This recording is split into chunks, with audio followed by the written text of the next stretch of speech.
அந்த முத்தாரம்மனை அனாதையாய் காட்டில் திரியும் அரக்கியரின் 3 குழந்தைகளுக்கு தாயாக இருக்கும்படி கட்டளையிட்டு அனுப்பினாள் பார்வதி. பார்வதியின் கட்டளையின்படி முத்தாரம்மன் புறப்பட்டாள். நீலன், குமுதன், ஆதித்தன் ஆகிய 3 குழந்தைகளும் அனாதையாய் திரிவதை கண்டுபிடித்தாள் முத்தாரம்மன். பிறகு அவர்களை வைத்து காக்க வேண்டி காண்டாபுரம் என்ற வனத்தை அழித்து அதில் முப்புற கோட்டை ஒன்றை அமைத்தாள். அதில் தன் குழந்தைகளான 3 வைத்து வளர்த்தாள் முத்தாரம்மன். அந்த 3 வளர்ந்து பெரியவர்களானார்கள். அவர்களுக்கு திருமணம் செய்து வைத்தாள் முத்தாரம்மன். நீலன், குமுதன், ஆதித்தன் என்கிற 3 பேருக்கும் சந்தவாழ்குமரன், முத்துத்தம்பி, முத்துக்குமரன் ஆகிய மக்கள் 3 பிறந்தனர். முத்தாரம்மனின் 3 பேரன்களும் வளர்ந்து பெரியவர்களாயினர். தங்களின் செல்வாக்கு, சக்தி அனைத்தும் அவர்களுக்கு புரியத் தொடங்கியதும் யாருக்கும் பயப்படாமல் செயல்பட்டனர். அரக்கத்தனமான குணம் அவர்களிடம் கொஞ்சம் கொஞ்சமாக வளரத் தொடங்கியது. அதன் விளைவால் தேவர்களை வெறுக்கத் தொடங்கினர். தேவர்களின் யாகம், அவர்களின் போக்கு எல்லாவற்றையும் எதிர்த்தனர். 3 பேரின் தகப்பன்களும் தம் மக்களுக்கு உதவினர். தேவர்களால் முத்தாரம்மன் பேர பிள்ளைகளின் செயல்களை தாங்க முடியவில்லை.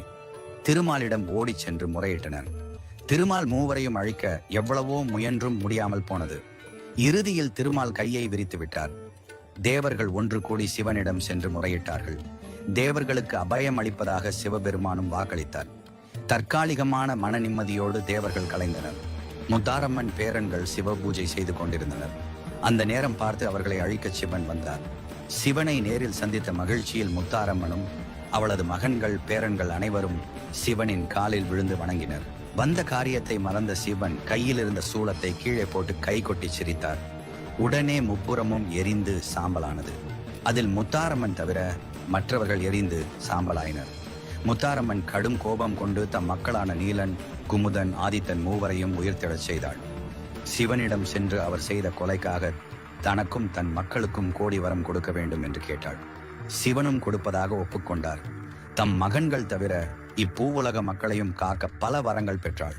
பிறகு ஒரு வண்டியில் தன் மகன்களுடன் ஊர் ஊராகச் சென்று மக்களுக்கு நல்ல வரங்கள் அளித்து வந்தாள்.